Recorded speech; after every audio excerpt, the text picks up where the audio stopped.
Chapter 238, Statement 2.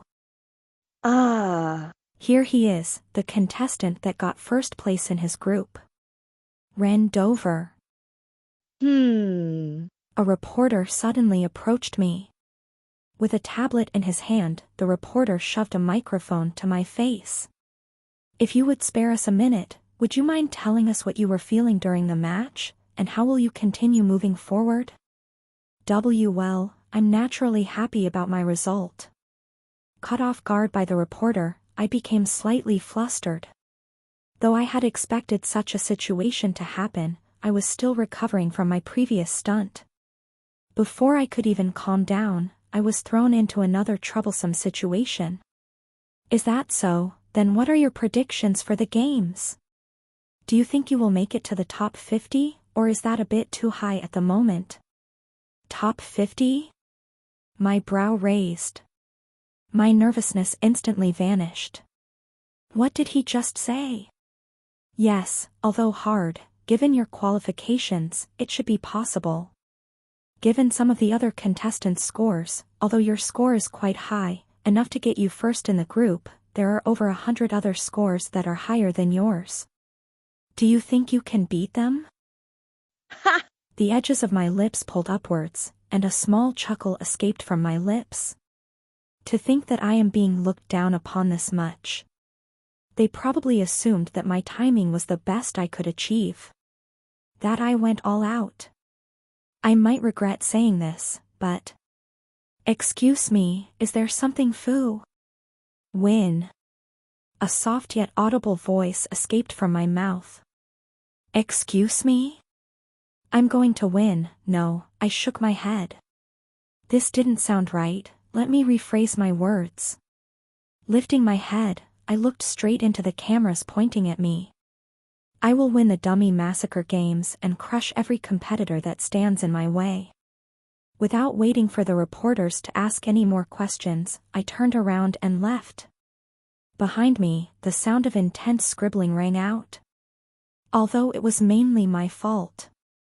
I was tired of people looking down on me. Now that I no longer needed to hide as much as before, it was about time I showed the world a little bit of what I could do. This was my statement. I will win the Dummy Massacre games and crush every competitor that stands in my way. Inside a waiting room, a male's voice echoed from the speakers of a TV screen. On the opposite side of the TV screen was a large black sofa where a platinum-haired youth sat. Click!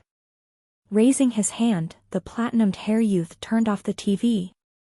A faint smile appeared on his lips. Who would have thought he was like that? Turning his head to the right, a beautiful platinum-hair girl appeared by his side. A solemn expression appeared on her face. If one looked closely, they'd be able to notice the striking resemblance the male and female students had.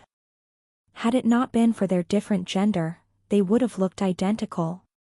Aaron, what do you think your chances of beating him are? I'm not sure. The platinum-haired girl, Erin, shook her head. She too was participating in the Dummy Massacre games. In fact, she had just returned from her game, and this was what she had come back to when returning to the waiting area. Placing his hand on his chin, Nicholas, Aaron's brother, crossed his legs and fell into deep thought. That's a bit worrying. Especially since we need to get first place here. Musing for a bit, Nicholas looked at Aaron and asked, "What's your best time?" For the first game? It's 1 minute and 42 seconds. 1 minute and 42 seconds? Directing his attention towards his watch, Nicholas opened the scoreboard and checked the scores of the other participants. More specifically, Ren's. 2 minutes and 1 second, that's a lot slower than you. I'm sure he didn't go all out. Erin pulled her eyes away from her brother's watch. Not once did she believe that Ren had gone all out. She too didn't go all out in the beginning rounds. Furthermore, it didn't really matter right now since the difficulty increased with each passing round. This time was not the best representation of the final time. She understood that. Right, I share the same sentiment as you. Well, we are twins. Erin replied with a slight smile on her face. They were born at almost the exact same time, and have spent most of their life together. It wasn't strange for them to think similarly. Ha! So even if you know that he didn't go all out, then are you confident in beating him? Yes, no problem. Erin replied as she stood up and looked at the TV screen in front of her. Her eyes were sharp. The confidence in her voice couldn't be masked as she touched the grip of her rapier. That's my sister. Nicholas stood up and lightly ruffled Erin's hair. I know that you will win. You can count on me. At her brother's compliment, a blossoming smile appeared on Erin's face. Now, more than ever, she swore to herself that she wouldn't lose. At the same time. What a peculiar child. Inside of a quiet and cozy office, an elderly man muttered as he sat behind a large wooden desk. An expensive nameplate was placed on top of the desk. On it, the words, Douglas R. Barker, were deeply engraved. The room was quite large. At least for an office space. On the opposite side of the wooden desk was a white leather sofa and a coffee table that could be used to greet the guests that came into the room. He is indeed very talented. Donna, who had been standing in front of the elderly man, gave a reply in a polite manner. A look of reminiscence appeared on the headmaster's face. His sword art reminds of me the keiki style. Ah. The last time I saw it was around 5 decades ago when Grandmaster Keiki fought against one of the top executives of the monolith. Those days were much darker as order had still not been established. It took humanity nearly 70 years to establish a proper and well-organized civilization. Before that, the world was in total chaos. Demon and beast attacks were a common sight, and skirmishes amongst fellow humans appeared far more often than now. At least on the surface. Though Ashton City was already built, it was still a new city. Compared to now, it was far more dangerous. The security measures weren't as advanced as they were now. Committing a crime back then was much easier. Fortunately, there were humans that stood out from the rest. They were the pillars that brought order to the chaotic world that people lived in. If not for them, humanity would have taken a lot longer to properly regain a foothold on their planet. Grandmaster Keiki was one such person. I was still far from reaching his level back then, everything just sort of felt like a blur, however. The headmaster paused. Leaning back on his chair, he peacefully smiled. I could never forget that sight. The sight where he laid bare of hundreds of demons and villains without even moving. To this day, I have never forgotten that moment. It truly shocked my younger self to the core. By the side, Donna attentively listened to the headmaster's words. To her, Douglas was like a mentor. Someone she looked up to. Any words from him were something that she would deeply engrave into her mind. If I'm not being rude, how long do you have left, headmaster? At Donna's question, Douglas smiled. He then proceeded to raise his hands in front of him. If only looked closely, they'd be able to notice that the hands were becoming transparent. Turning his head around, Douglas looked at Donna. I should still be able to hold on for another day. I'm currently inside of a safe location, so I don't have to worry about overexerting myself. I should be able to be here for today's closing ceremonies. In the meantime, I'd like for you to tell me more about the students that you have been speaking so highly of, especially the youth on the screen over here. As you wish. Taking out a tablet, Donna bowed her head slightly and shared everything with the headmaster. She talked about Kevin, Rin, Amanda, and everyone that she thought were good seedlings. As she talked, she omitted a few things from her statement. Like what art Kevin and Rin practiced. Although she held enormous amounts of respect for the person before her, she had promised not to share their secret with anyone. As such, unless she got their explicit permission, she wouldn't reveal anything. Lock private waiting area. 11 a.m. Laughter rang out in the room. I swear to God. I'm going to die. Kevin laughed, but he didn't just laugh. Holding onto his stomach, Kevin bent down and laughed like there was no tomorrow. It was as though he saw the funniest thing ever. Then die, I inwardly muttered. Unfortunately, as much as I wanted it to happen at this moment, it was impossible. Kevin was the key piece in defeating the Demon King. Without him, I'd be screwed. Till then he couldn't die. You laughed enough? KH. Yeah. Despite Kevin's attempts at stopping himself from laughing, his trembling body easily gave him away. It was only after another minute had passed that he managed to fully calm down. He quickly changed topics. I saw your interview. You did? Yeah. Never expected you to act that way. WEL. That last statement. Pretty cocky of you. Taking a quick sip of her drink, Emma, who was sitting next to Kevin, cut me mid-sentence. It was, wasn't it? I didn't reject Emma's statement. Though I wanted to, I couldn't reject the truth. I was pretty cocky. Wasn't even sure why I acted that way. Normally I would have never have done such a thing. It was very out of character. Did my emotions get the best of me, I wondered. Perhaps so.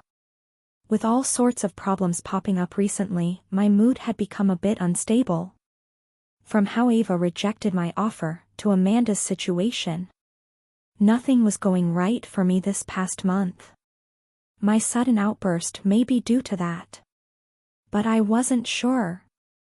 It didn't really matter though. Since I had already done the deed, all I had to do now was follow up on my statement. His statement made me cringe a little. It was all right. His kiss to the camera was far more cringy in my opinion. True. Tisk, I'm leaving. Overhearing Kevin's and Emma's conversation, I clicked my tongue and turned around. It'd be better if I just left before I snapped. Where are you going? Briefly glancing in my direction, Kevin asked. I'm going to walk around with my sister. You guys are pissing me off. Alrig. Amanda's game is starting. Pointing at one of the TV screens, Emma cut Kevin off. Oh, where? Kevin didn't seem to mind this as he quickly turned around and looked in the direction of where Emma was pointing at. Rolling my eyes, I made my way out of the lounge area. What a useless friend. Chapter 239, Her Resolve 1. Is it tasty? Grabbing Nola's little hand, I walked her around the busy streets. Right after leaving the waiting room, I quickly got changed and took Nola to see around the academy. Nola held on to the cone of the ice cream. Cream was all over her lips as she vigorously nodded her head. Don't make such a mess when you eat. Taking out a handkerchief, I wiped the cream that was all over her lips. Stop. Nola did not like that as she turned her head to the side and tried to avoid my handkerchief. Stop moving. Softly grabbing Nola's tender cheeks, I wiped away every last bit of cream that was on her face. All right, done. Here, make sure you hold on to my hand tightly. Because of the tournament that was happening, the current academy was extremely crowded. In fact, it was so crowded that I could barely see what was in front of me. As such, I needed to make sure Nola held on to my hand tightly. You want this one? I want. For the next 20 minutes or so, with Nola, I walked around the academy campus. On multiple occasions, I would stop and buy things for Nola to keep her entertained. I'd like 1 PL. Twang. Twang. At Nola's request, I made my way towards a cotton candy stall. Waiting in line for a couple of minutes, I arrived before the clerk. Just as I was about to order one cotton candy, my phone suddenly rang. Excuse me for a moment. Letting go of Nola's hand, I rummaged through my right pocket and took out my wallet and phone. Taking out a few bills and handing them to the clerk, I answered the call. Hello? A polite voice answered the phone. Hello, nice to meet you. My name is Simon Masker, and I'm currently working for Moonlight Incarnation. Who? For a couple of seconds, the person on the other side of the phone didn't speak. It was evident that they didn't expect such an answer. Kiam, Moonlight Incarnation. We are a platinum-graded guild. Have you perhaps not heard of us?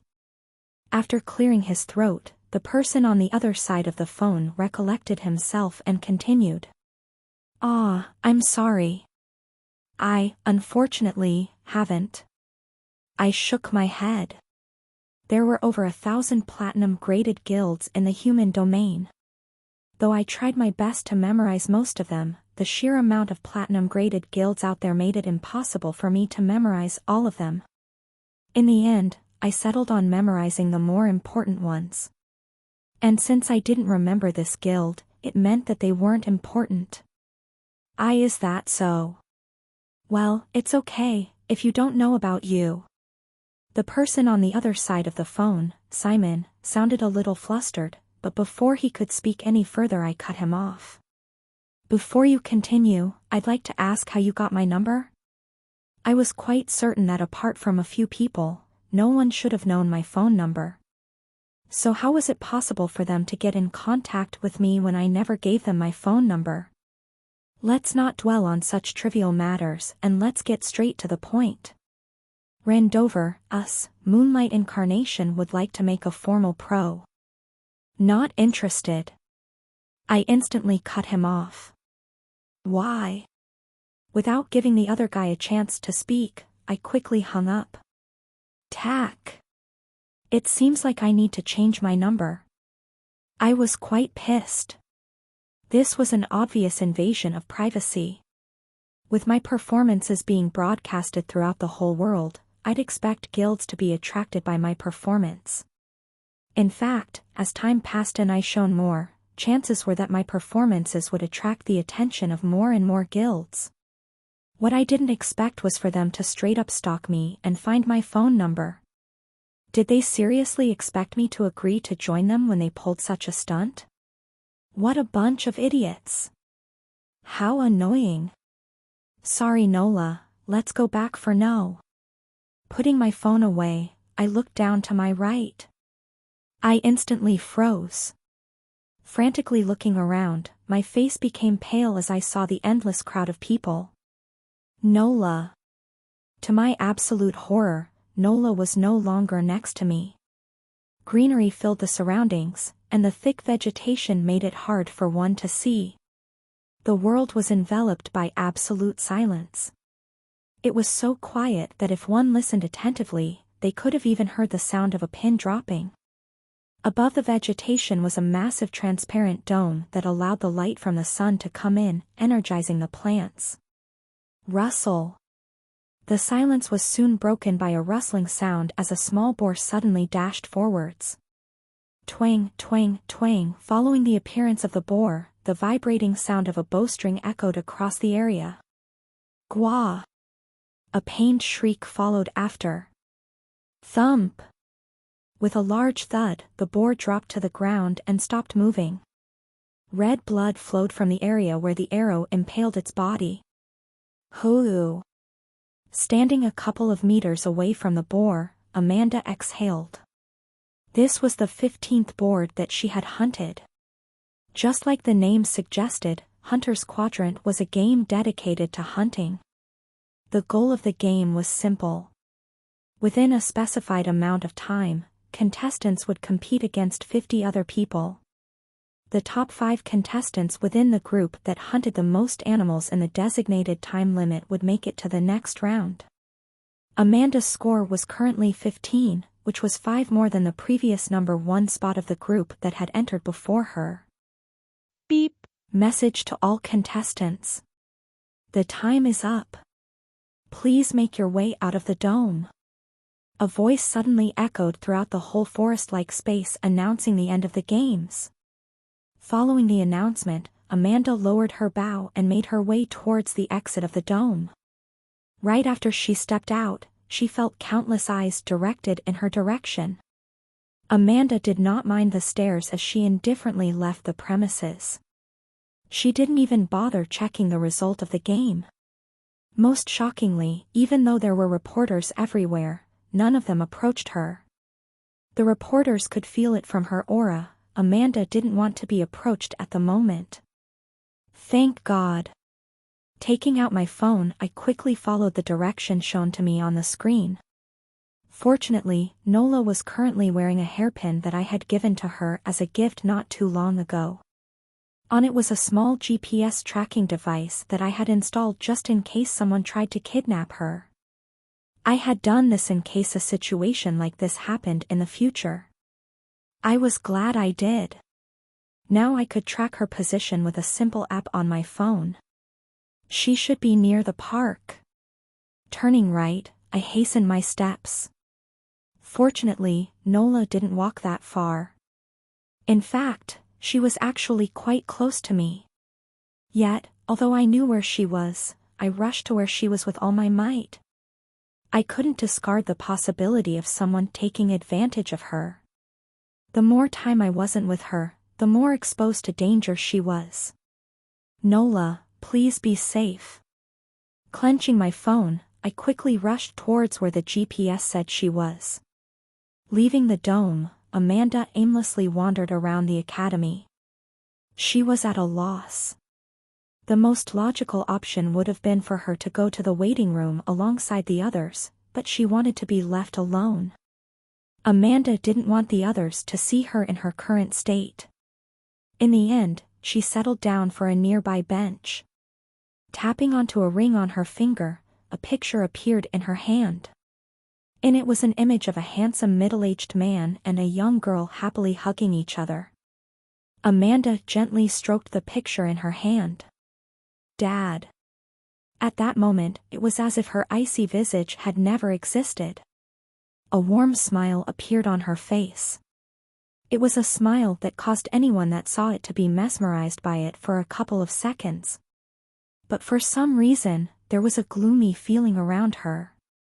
Even though she was smiling warmly, the gloom didn't leave her face. Her slender fingers continued to stroke the picture of her father. She had been smiling, but her expression was steadily getting darker. Her grip on the picture tightened. Dad, I don't know what to do. The situation back in the guild was nothing but stable. With the disappearance of her father, the guild master, the elders were having a difficult time. The pillar of the guild had suddenly gone missing. Chaos was inevitable. Fortunately, none of the elders were coveting the main seat, as they all held massive respect for the current guild master. This allowed Amanda to breathe more easily. There was one problem though, for how long would they be able to keep the news of the guild master disappearance a secret? Perhaps they could use the excuse of guild master being on a mission for a couple of years, but what about after that? For how much longer would their lie be able to keep up? Amanda didn't know. Everyone at the guild didn't know. Once the news got out, the guild's dark days would begin. Although they had ranked heroes at their disposal, once news of the guild master going missing would become known, Amanda wasn't sure whether they would stay or not.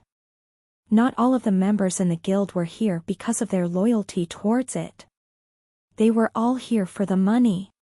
If their stability was jeopardized, chances were that they might suddenly jump ship. Without a doubt, the competing guilds would spread their fangs in their direction once the situation reached such levels. Once that happened, the guild would enter a state of vulnerability. There was a possibility for the guild to disband. I can't let that happen. Just the thought angered Amanda. She couldn't allow that to happen. She couldn't allow the guild, which her father had painstakingly built from scratch, be destroyed under her watch. As his daughter, Amanda believed that it was her duty to protect what her father had built. Phoo. Exhaling slightly, Amanda once again looked at the picture in her hand. Don't worry, father, I'll try my best to keep the guild from being. Amanda suddenly felt a slight tug on her pants. Snapping out of her thoughts, Amanda looked down as she saw a young girl looking up at her with sparkling blue eyes. Wah, are you a princess? Chapter 240, Her Resolve, 2. Wah, are you a princess? A young girl exclaimed as she tugged on Amanda's shorts. Looking at the young girl, Amanda blinked a couple of times. Who is this child? She wondered as she observed the little girl before her. Long black hair, deep ocean-like eyes, and soft and puffy cheeks. The girl looked adorable. Are you a princess? Once again the young girl asked. No, I'm not. A warm smile appeared on Amanda's face. Looking around, she asked, Are you alone? No, I'm with Big Brother. The little girl shook her head and turned around. However, to her dismay, no one was behind her. Brother? Looking around, the girl frantically called out for what seemed to be her brother. Oh, no. Brother! Tears started gathering in the corner of the girl's eyes as she realized her brother wasn't with her. It's okay, calm down, I'll help you find Big Brother. Seeing the young girl's state, Amanda decided to step in. Taking out a handkerchief and wiping the tears that were threatening to fall from the corner of the young girl's eyes, Amanda reassured her. Everything will be all right, so don't worry. You can rely on me. Really? Feeling the warmth coming from Amanda's hand, the little girl finally seemed to have calmed down a bit. Yes, don't worry. Amanda once again reassured as she caressed the young girl's head. How about you sit with me? Amanda patted the seat next to her. The young girl nodded her head in response. What's your name? Once the girl sat down, Amanda asked for her name. Nola. The young girl answered. I see, what's your brother's name? Ben. Big Brother Ben. Ben? Ben. Amanda's brows slightly knit. She didn't know anyone that went by that name, but she didn't think too much of it. There were over 1,000 students in the academy. There was no way she would know the names of every student present. Furthermore, she wasn't too keen on knowing who her brother was. She didn't have the best impression of him. Who in their right mind would be so irresponsible to lose sight of such a young child? Amanda didn't have any good feelings for whoever Nola's brother was. As such, after thinking for a bit, she decided to just contact the staff regarding a lost child. She wasn't too keen on letting Nola be with her brother as the situation might repeat again. Are you sad? Nola suddenly asked as she sat next to Amanda. Sad? Dialing a number on her phone, Amanda's finger suddenly paused. Looking at Nola, she asked. What made you think I was sad? Your face. Look sad. I'm sorry. Amanda apologized. She didn't realize that she was showing such a face. Her father's situation really dealt a huge blow to her. She really didn't expect such a thing to happen to her so unexpectedly. It caught her off guard. Here. Rummaging through her pocket, Nola suddenly took a small object and gave it to Amanda. What's this? Amanda curiously asked as she looked at Nola's hand. Candy. Nola is no longer sad when get candy. I see, thank you. A gentle smile appeared on Amanda's face as she took the candy. Under Nola's eager look, Amanda unwrapped the candy and put it in her mouth. MHH, it's delicious. Seeing Amanda enjoy the candy, Nola giggled in satisfaction. Amanda warmly smiled in response as she turned her attention back to her phone. I will now call for someone to look for your BR. Nola. Startling Amanda was a loud voice coming from the distance. It sounded quite familiar to Amanda, who tilted her head to the side and looked at where the voice was coming from. Wooder. Nola's eyes lit up as she jumped off the bench and ran towards where the voice came from. Soon a pale youth with black hair and blue eyes came into vision as he dashed towards Nola's direction. Nola. Rushing towards Nola, the youth hurriedly hugged the young girl, who hugged him back. God, where did you go now? Ren? Cutting the youth off was Amanda, who stood up. She had recognized the identity of Nola's brother. Ren Dover. Her classmate. Looking up, Ren froze for a second. Amanda? Excuse me, coming through. Forcefully pushing my way through a crowd of people, I hastily followed the GPS tracker on my phone. Hey, watch it. What are you doing? Sorry. Because of how much of a rush I was, I didn't even bother holding back. I just pushed anyone that stood in my way, much to their displeasure. She should be here. Looking at my GPS, I frantically looked around. Soon my eyes brightened up as I spotted a little girl in the distance. Nola. I shouted out loud. Wooder. Hearing my voice, Nola's head snapped towards my direction. Her eyes soon interlocked with mine. Because of how relieved I was at seeing Nola, I didn't pay attention to the fact that she was sitting next to someone and just rushed towards her. Soon, Nola appeared before me and hugged me tightly. I hugged her back. Thank God you're fine. Had something have happened to Nola, I wouldn't know how to face myself. Hugging Nola's body tightly for a few seconds, I breathed a sigh of relief and looked at her. God, where did you go now? Ren? Cutting me off mid-sentence, a familiar pleasant voice called out for me. Turning around, I was surprised to find Amanda here. Amanda? What are you doing here? Is this your sister?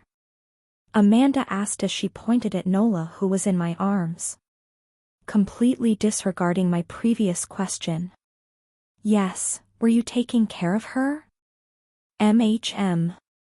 Though Amanda was usually cold, her words sounded unusually cold today. How old is she? Amanda expressionlessly said as she patted Nola in the head. 2. She's 2 years old. 2. I see. Amanda's eyes grew even colder. For a short period of time, an awkward silence enveloped the area Amanda and I were. Munch. Munch. Much. The silence was soon broken by the sound of Nola munching on some sweets. Should we go sit down? I suggested.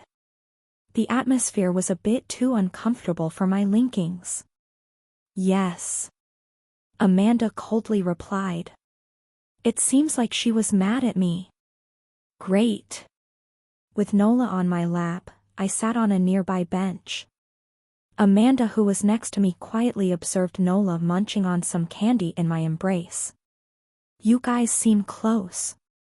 After a while, Amanda spoke. Well. She's my only sister after all. I see. Amanda brushed her hair to the side. I wish I also had a little sister. Amanda softly muttered. Her voice carried hints of jealousy as she looked at Nola in my arms. In response to Amanda's statement, I smiled slightly. Knowing Amanda's story well, I understood where she came from. If she had a sibling, her days of loneliness would have come to an end. With her practically living by herself, having a sibling with her would have made her days that much more enjoyable. Right, this should be the right time to ask her, no? Since I couldn't find out too much regarding the situation back in the Demon Hunter Guild as all of the information was sealed, perhaps I could try to get a clue about the overall situation by asking Amanda in a roundabout way. I couldn't be too blunt about it as I wasn't supposed to know this information. I've been meaning to ask, but are you okay? MH? Amanda tilted her head to the side. Like you know. The past few weeks you've been looking really on edge. I was just wondering if there was something bothering you. Pausing, I added, Emma was quite worried about you too. Amanda didn't respond immediately. It's okay, if you don't want to answer. No, it's fine. Don't worry about it, Amanda shook her head, there's just a slight problem back in the guild. At her words, I closed my eyes slowly. Though she didn't say much, these words were enough to confirm my suspicion. It seems like my worst fears came true. Amanda's father really did get stuck into the portal a few years in advance than the original timeline. Right now, the Demon Hunter Guild no longer had a head running the place. Within a few years, the threat of them being pushed down would rise significantly. By then the deal I had made with them would come crashing down. But, it's really nothing to be worried about. I believe that everything will be solved soon. Amanda put on a brave smile as she said those words. Everything will definitely return to normal in a couple of years, there's no need for you to worry. Excuse me. But this did not last for long as she suddenly turned her head away from me. Her voice shook slightly, and her shoulder trembled. At this moment, she looked extremely lonely. I see, I hope everything gets sorted. Staring at Amanda's broken figure, I felt a lump stuck in my throat. I wanted to comfort her and tell her that everything was going to be all right. I wanted to make her feel better, but things weren't that simple. I knew that. With her father stuck in the demon world with dangers lurking everywhere, I knew that the possibility of him dying was high. I also could no longer rely on the fact that the world was following the plotline as it no longer was. I could no longer count on the possibility of her father making it back alive. The possibility of him dying was quite high and I didn't feel like lying to Amanda. In the end, all I could do was pretend to have not seen anything. I didn't want her to waste her efforts in preserving her dignity. Sorry about that. After a couple of seconds, Ammon turned her head gratefully looked at me. It appears like my efforts weren't in vain as she appeared to have fully recovered. At least on the surface. She then gently caressed Nola's head. You did nothing worth apologizing for. Watching Amanda caressing Nola's head, I shook my head. This situation wasn't her fault. She was merely someone who got dragged into a scenario that I had designed beforehand. Right now, she was just a young girl suffering from a loss. The fact that she managed to keep her feelings bottled up till now showed how mature she was. Hoo. Suddenly Amanda exhaled. Staring at Nola for a couple of seconds, Amanda lifted her head slightly until our eyes met. For a brief moment, she didn't speak. She just quietly stared at me, seemingly struggling to find the right words to say. After a while, as if firming herself, Amanda opened her mouth and said, After the tournament is over, I'm dropping out of the academy. A massive bombshell was suddenly dropped on me. Chapter 241, Her Resolve, 3. What did she just say? For a second I didn't know how to respond. My mind blanked out. Did I mishear?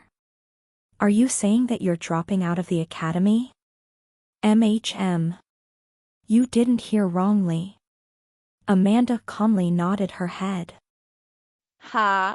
Leaning back on the bench, I looked at the blue sky above. How did it come to this? No, I knew exactly why it had come to this. I just didn't want to say it. To be honest, I didn't know what to do. There was no solution to her problem. No matter how much I tried to wrap my head around the problem, I couldn't think of a solution for her current predicament. Saving her father from the demon world was not something I could do with my current abilities. Unlike Amora, where I more or less knew the circumstances there, I knew nothing about the demon world. Furthermore, the place was far more dangerous than Amora. No scheme or trickery would ever help me in that place. I knew my limits. Perhaps if I chose to hole up myself there I might be able to survive. But that would be granted I had enough food and water for myself. If not, I'd die of starvation or dehydration before the third cataclysm arrived and the gate that connected the worlds opened up. Are you not going to ask me why? Amanda asked as she interrupted my thoughts. You must have your reasons, no? A bitter smile appeared on my face as I responded. I already knew the reason why she was acting like that. I didn't want to ask too much. No one liked it when someone asked too many questions. I didn't want to seem too invasive. Especially since this had something to do with her father. Have you told the others? As such, I decided to change the topic. No, you're the first. Amanda shook her head. I see. Hearing what Amanda had to say, somehow, a part of me felt happy.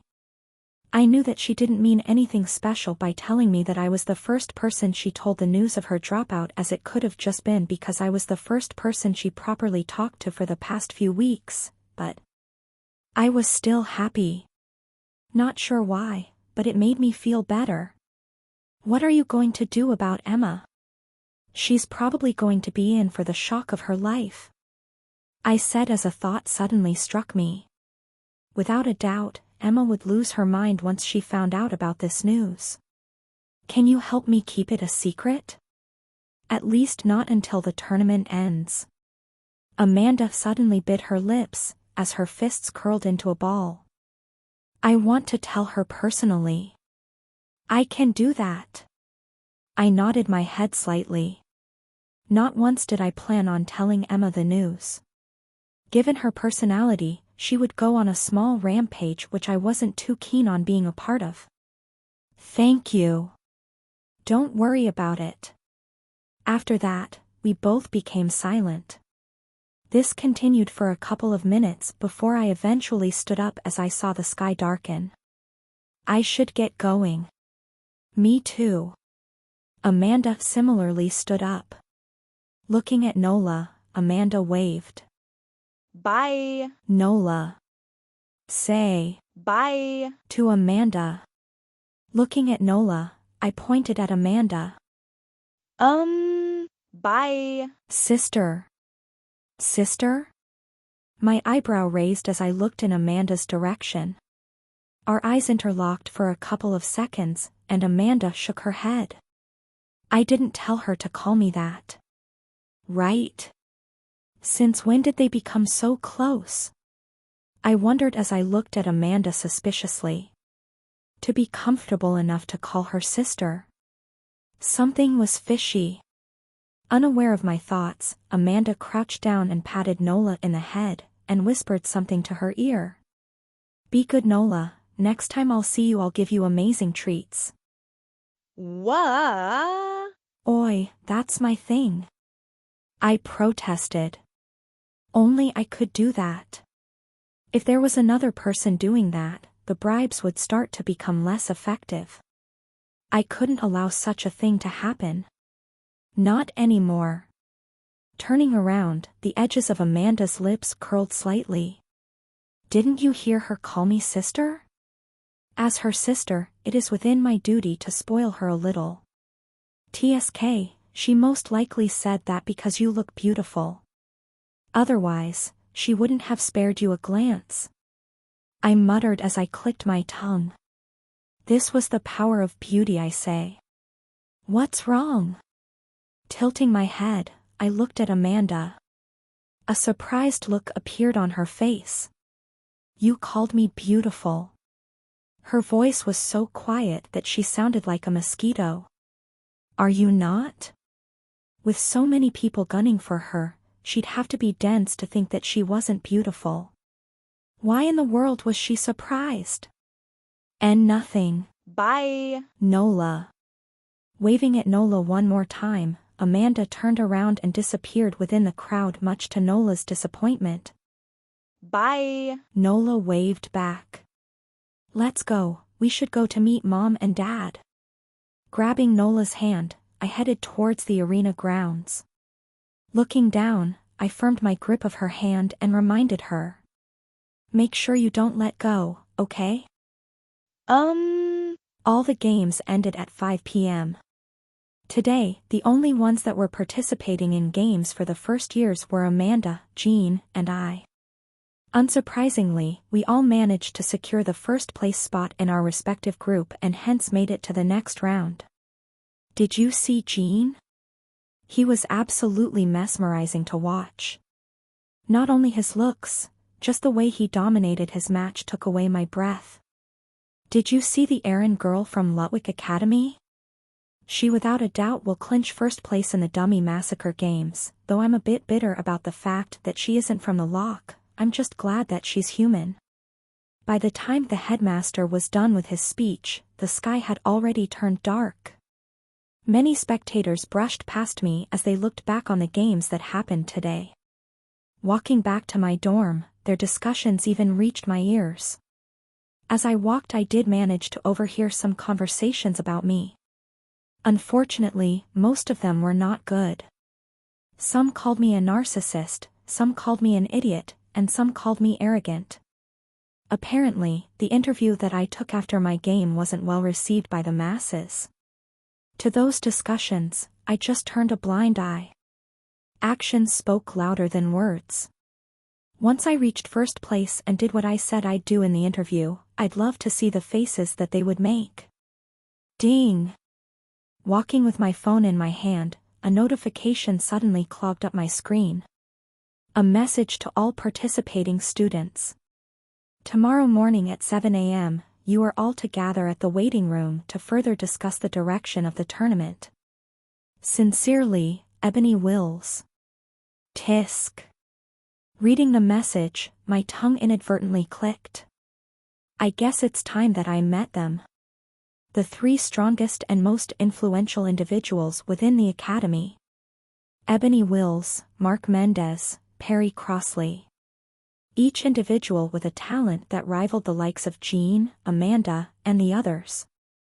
At the moment they were all in their last year, and their respective rank was around rank. A rank that was comparable to some of the instructors in the academy. This was good and all for the academy, but there was a slight problem. They are each the head of one of the 3 major factions in the lock.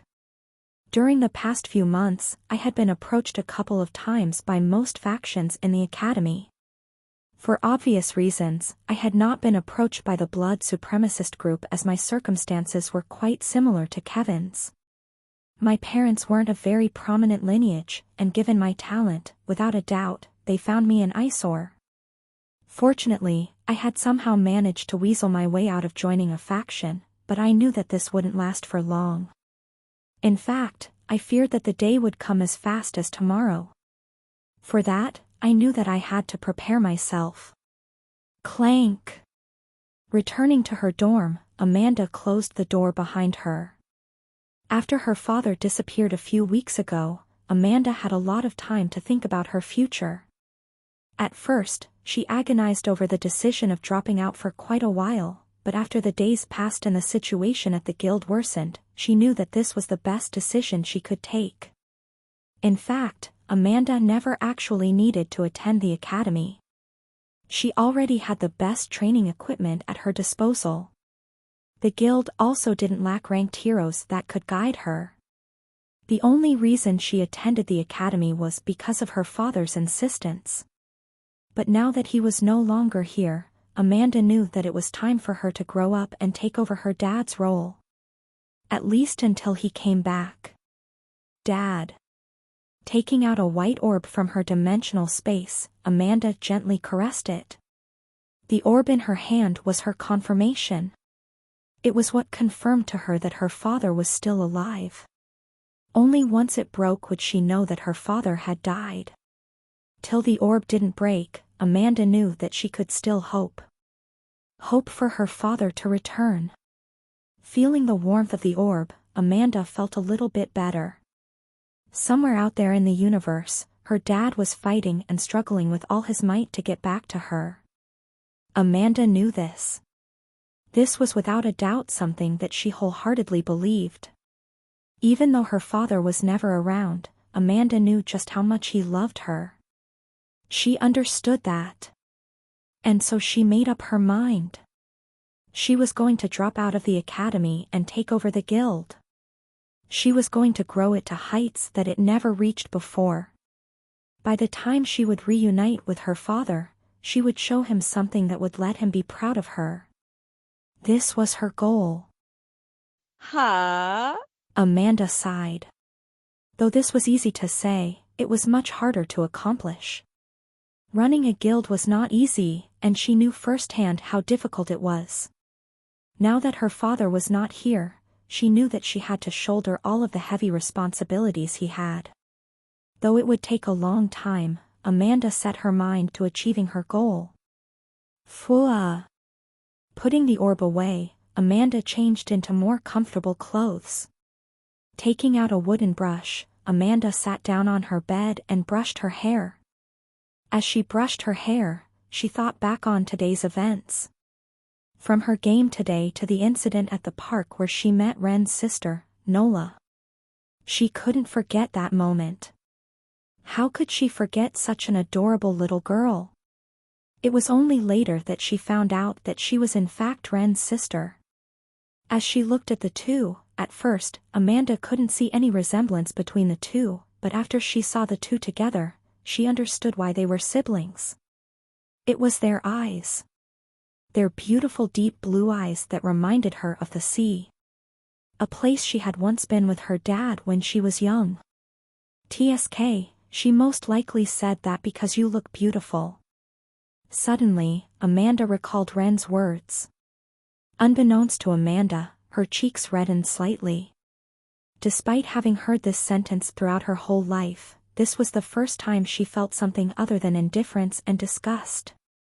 She couldn't explain it, but a subtle warm feeling washed over her body.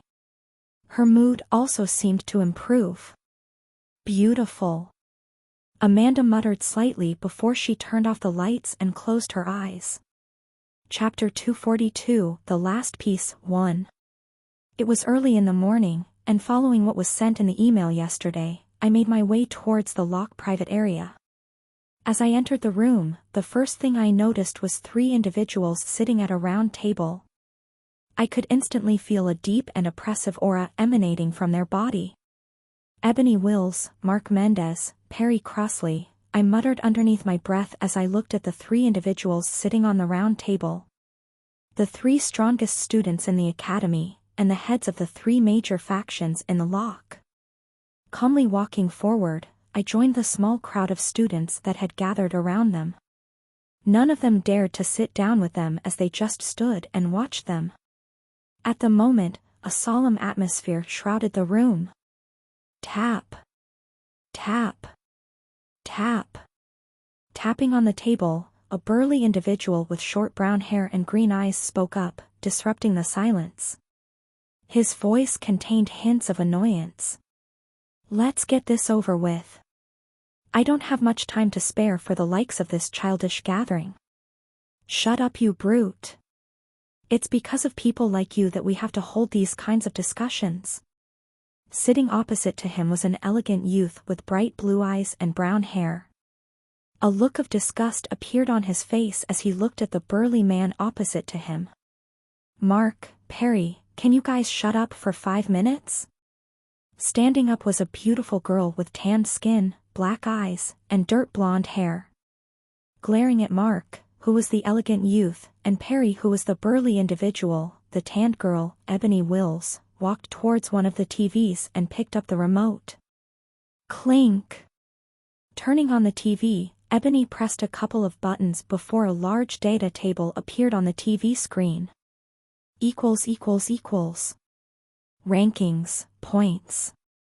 Locke Academy, 986. Theodora Academy, 904. Lutwick Academy, 888. Velen Academy, 867. Silverwing Academy, 803. Cook's Academy, 745. Death Sigil Academy, 711. Dusk of Dawn Academy, 657. Everlight Academy, 656. Prided Horses Academy, 640. Looking at the TV screen, I thought, those numbers seem similar to the ones I wrote in the novel.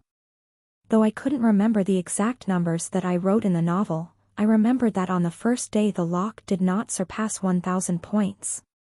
This was a very important piece of information to take note of, since it suggested that as of right now the tournament arc was progressing just as it did in the novel. Not sure how long this would last, but for now I could more or less be able to infer a little bit of what was to come in the future. Let's talk about serious matters. Putting the TV remote down, Ebony pointed at the scoreboard projected on the TV screen. As you can see, as of right now we are overall in the first place. Indeed. But I don't think we need to hold a meeting to point this out, no? Perry, the burly individual, spoke up as he crossed his large arms. Ebony nodded her head in response. True, but there is a problem.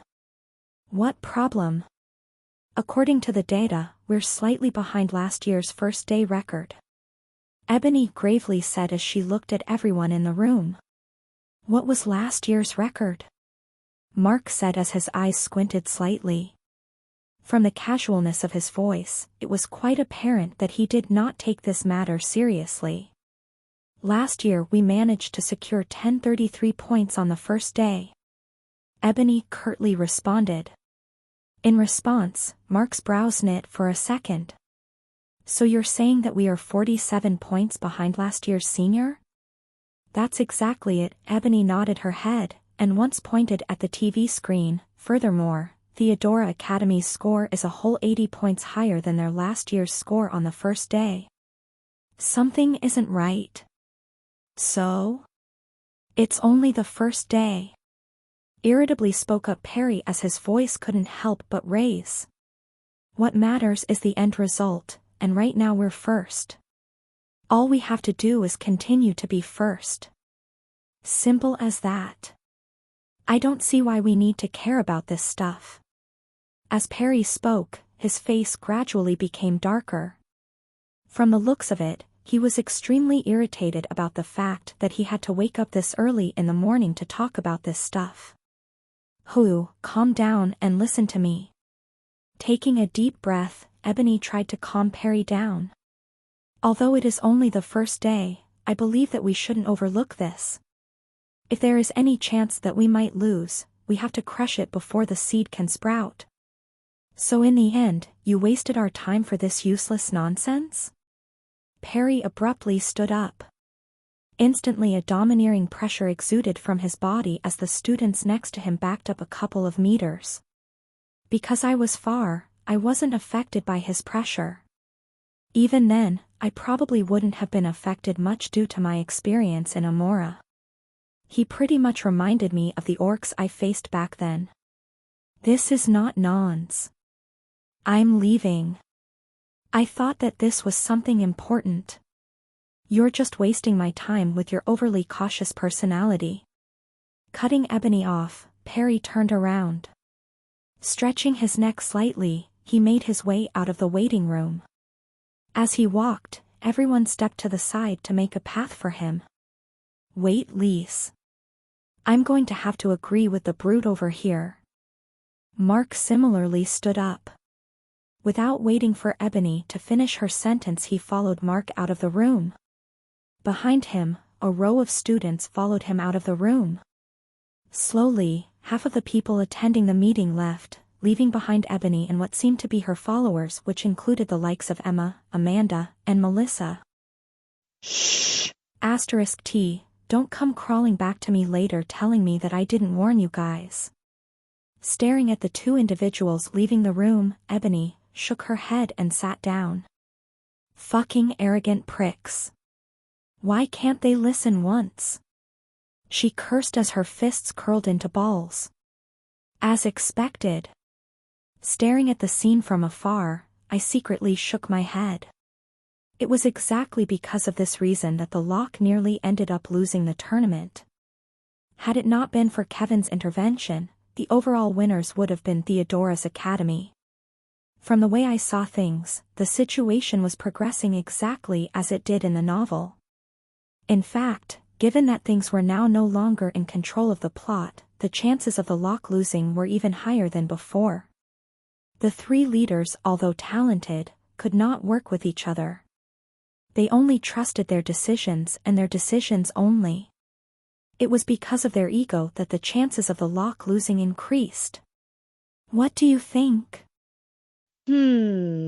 Startling me, I felt a slight touch on my shoulder.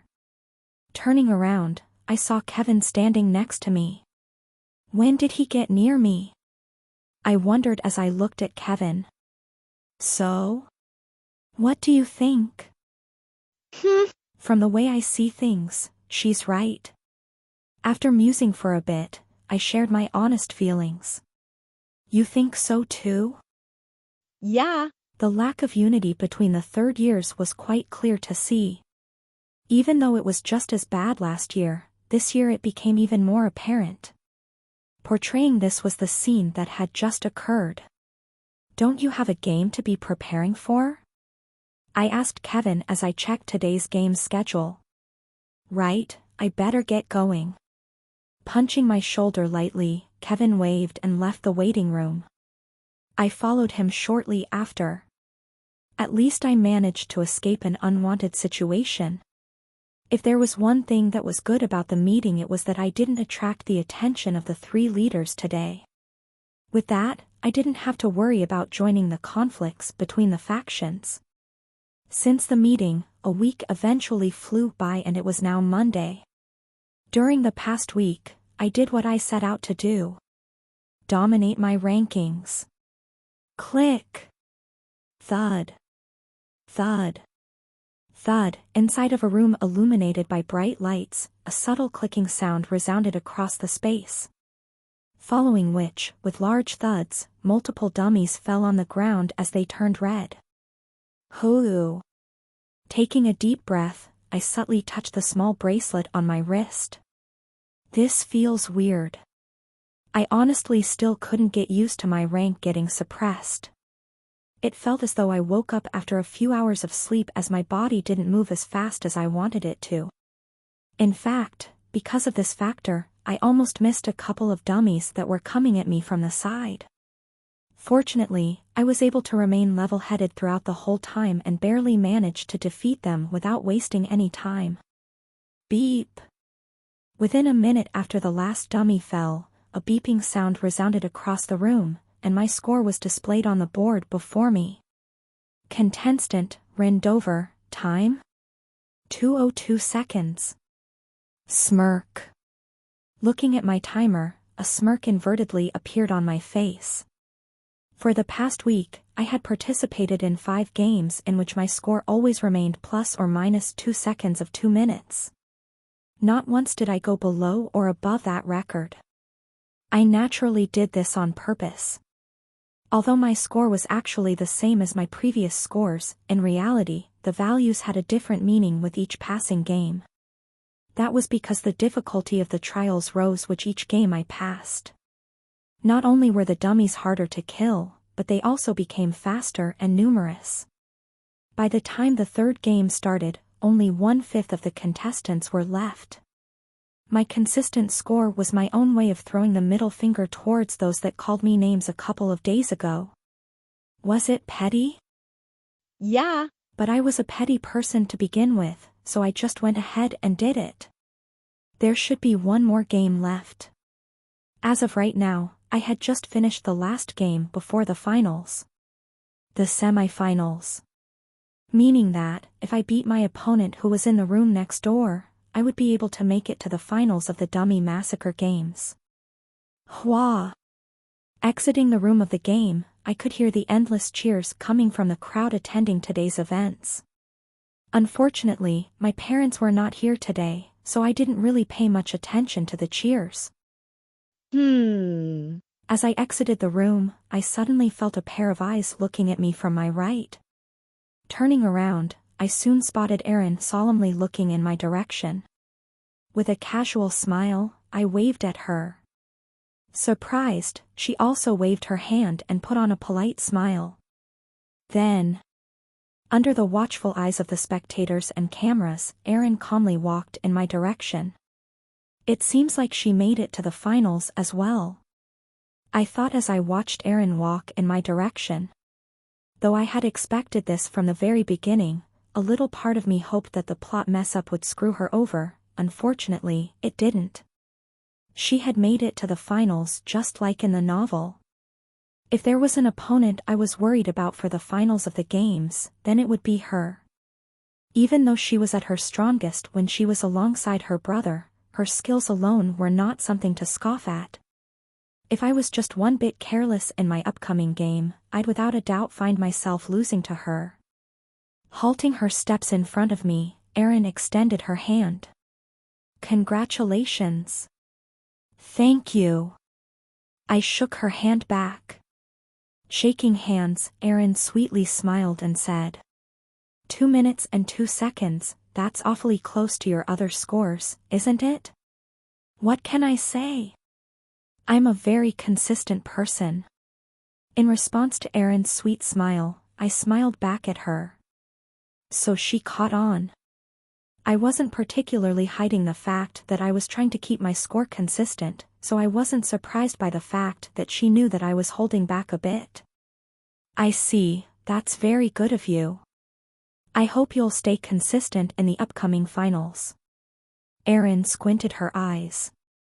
Her grip on my hands tightened. Who knows? I might just slip up. I merely smiled at her gesture. From the way I described Erin in the novel, she was a very competitive person. From my current interaction with her, it looked like I was spot on. Once again, I'll see you at the finals. You too. After a couple of seconds, Erin finally let go of my hand. Congratulating me one more time, she turned around and left. Watching Erin leave, I smiled and shook my head. The next time I'd see her, it would be in the finals of the Dummy Massacre Games. Chapter 243, The Last Piece, 2. Hua! Cheers engulfed the arena grounds as the spectators jumped and shouted in excitement as they watched the games that were happening below. Sheesh, that's loud. Covering my ears with my hands, I walked towards one of the stands and looked at the arena grounds below. Although I could have watched the games in the comfort of the waiting room, I wanted to come here at least once to spectate the games that were happening below. There was also another goal I had in mind when coming here.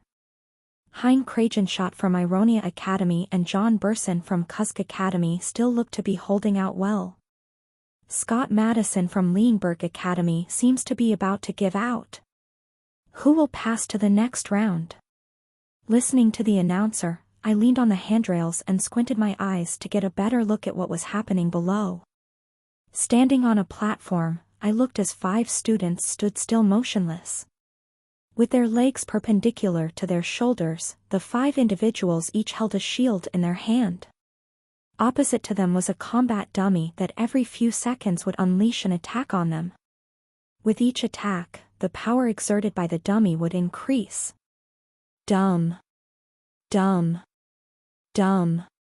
Even as I stood above the arena grounds, I could hear the faint sound of collision that came as a result of the dummy hitting the contestants. So this is the Iron Fortress Games. I muttered underneath my breath as I paid close attention to the 5 individuals below. The Iron Fortress game was a game dedicated to those that specialized in defense. the objective was to withstand as many attacks as possible. The last person standing would directly make it to the next round. As of right now, it was the semifinals, and my attention was currently directed towards one individual. Reincarnated. The next and last person that I wanted to recruit into my mercenary group. With a sturdy build, light brown hair, and hazel eyes, Hein stood imposingly at the center of the stage as he withstood the barrage of attacks coming from the dummy opposite of him. With each attack, Hein would skillfully shift his position ever so slightly. By either taking one step back or tilting the shield slightly, Hein was able to redirect some of the force away from himself. Using this method, he appeared to be in a much better position than some of the other contestants. He's as good as I thought he'd be. Watching Hein skillfully redirect and block the relentless attacks coming from the dummies, I crossed my arms and repeatedly nodded my head. Even though he wasn't the biggest individual on stage as John Burson was about twice his size, his technical ability was something that more than made up for his lack of natural size.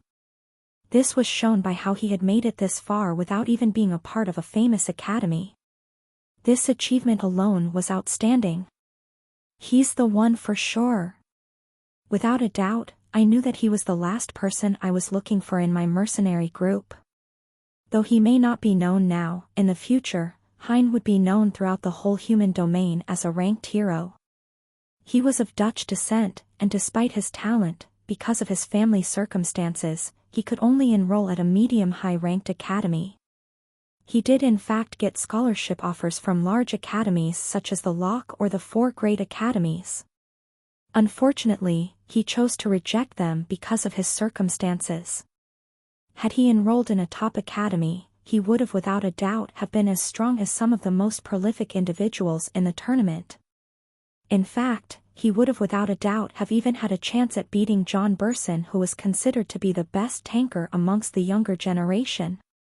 Unfortunately, Reincarnated from Ironia Academy, unfortunately, gives out and John Burson from Kusk Academy takes the first spot and wins the Iron Fortress Games.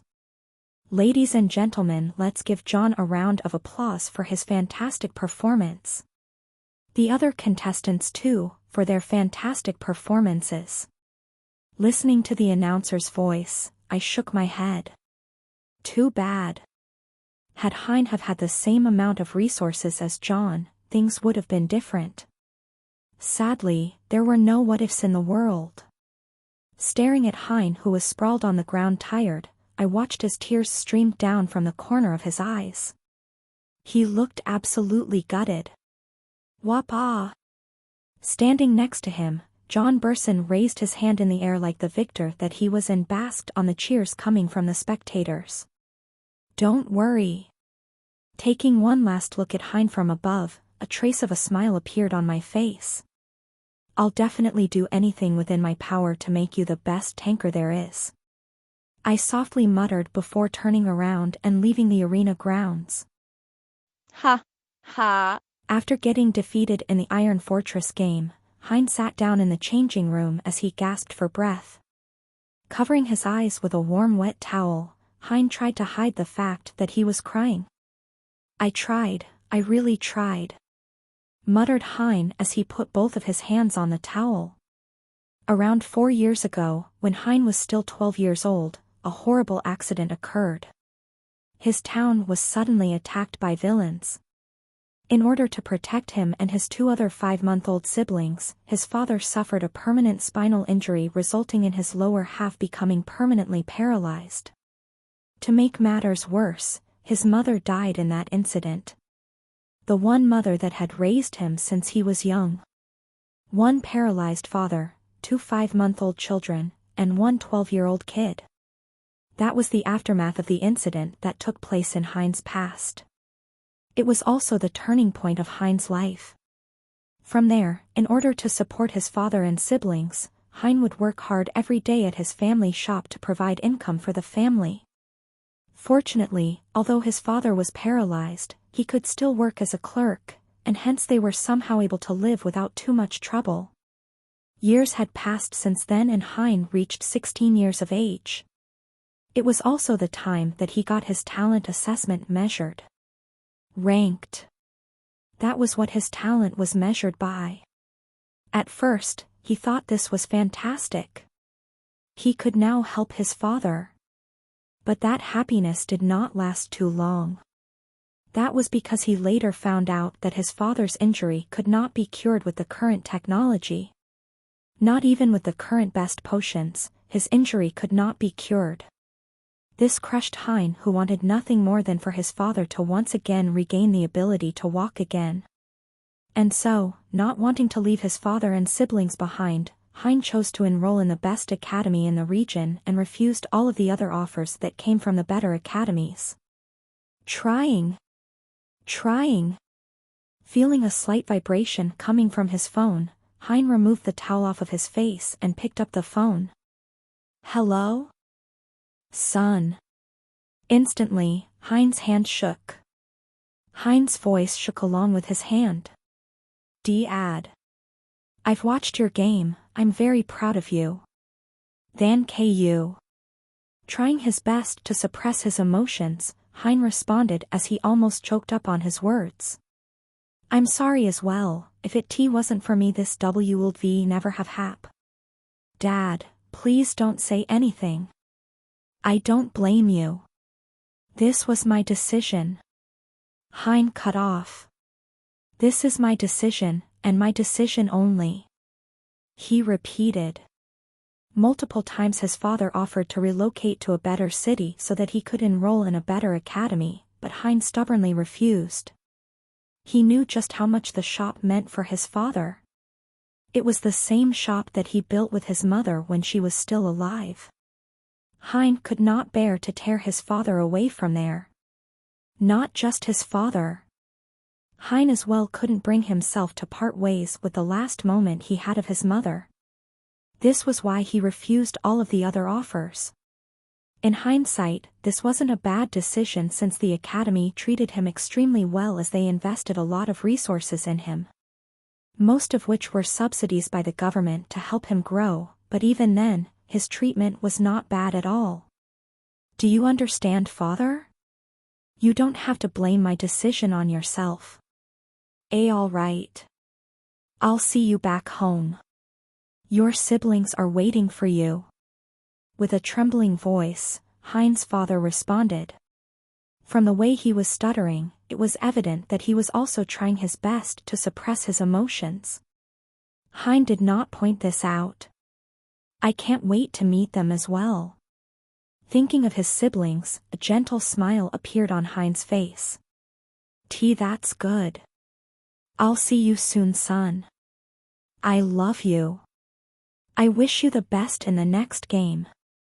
Thank you. Listening to the end tone of the call for a couple of seconds, Hein wiped the corner of his eye. Clenching his fists, he slowly stood up. I will definitely not let you down. Although he lost the Iron Fortress game, the tournament was not over yet. He still had to participate in the Battle Royale. For that, he was going to give it his all. Bang! Bang! Bang! The loud sound of collisions echoed inside of a private training room. Standing opposite a machine, I repeatedly attacked it with my sword. Each attack was lightning fast as a green hue shrouded the body of the sword. Click! Following a subtle clicking sound, the room became quiet, and a small white graze appeared on the machine opposite to me. Hoo! With sweat dripping from the side of my face, I took a deep breath. I should be close. I muttered as I looked at my arms. I could feel it. I was close to ranking up. Perhaps as close as a couple of days, to as far as a couple of weeks. Soon enough, I was going to break through to rank. Unfortunately, this was probably not enough time for the finals that were going to take place in a couple of days. But I wasn't too worried about this as I was confident in my chances of winning. That aside, by the time I returned to my dorm and looked at my notifications, I found my face plastered all over the news. In the news, there was a picture of me shaking hands with Aaron. To my surprise, as I read the comments on the article, there were a lot fewer negative comments about me. In fact, I found a lot of people supporting me and wishing me the best of luck. This surprised me quite a lot as I pretty much antagonized everyone in my first interview.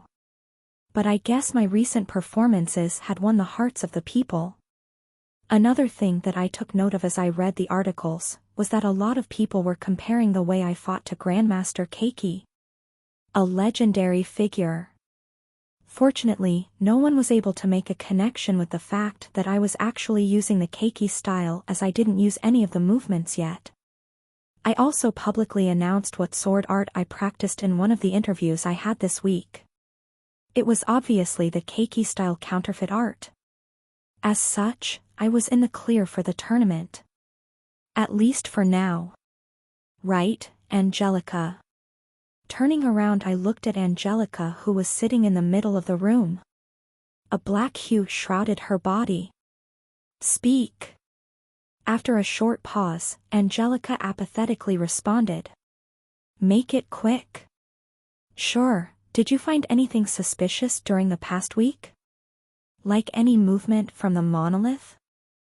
I have not. Angelica shook her head. Not even a clue? None. This is strange, or should I say weird? Placing my hand on my chin, my brows knit tightly. For the past month or so, I had asked Angelica to scout the lock and look for any clue that could give me an idea of what the monolith was planning. Unfortunately, I found nothing. I've looked through Thibaut's watch in hopes of finding something, but there was nothing there as well. I even looked through the scenario that was supposed to happen in the novel, but as I predicted, it was completely scrapped. Did they just give up on the tournament? From what I've gathered, the lock managed to catch most of the villains that tried to infiltrate the place. In fact, I'd estimate that a total of over 100 villains were caught by the lock security alone. This alone suggested that the monolith had not given up. Furthermore, given how big the event was, there was no way the monolith wouldn't jump at the idea of doing something big here. Especially since this was broadcasted all over the human domain. Fortunately, as of now, the lock's security was good enough to stop any attempts that had happened. However, I didn't know for how long this would last. Despite the lock being the #1 academy in the world, they were currently fighting against the monolith, an organization that rivaled the likes of the Union. For them, infiltrating the lock and the tournament shouldn't be something impossible. If they set their mind to it, this was a very real possibility. And it was exactly this possibility that bugged me. Should I perhaps go to the black market to ask? If there was one organization that could help me find anything related to this case, perhaps it would be the black market. With them being a natural faction frequented by both villains and heroes, this could very well be a plausible course of action. However, there was only one problem with this scenario. Money. If they indeed had some information regarding the plan the monolith had for the tournament, then without a doubt I would have to fork out a crap ton of money. And that was something I couldn't do with my current cash reserve. As such, I was once again back to square one. Wait. What if? Suddenly a thought struck me. How could I have not thought about this before? Smacking my head, my face scrunched up a little. The answer to my problem was right before my eyes. Kevin Voss, the novel's protagonist. Given that Kevin was the original protagonist of the novel, in all likelihood he knew something. In fact, his system might have given him a quest targeting this scenario precisely, and he was already preparing for it. Damn, I should stop overthinking things sometimes. Cursing slightly, I took out my phone and dialed Kevin's number.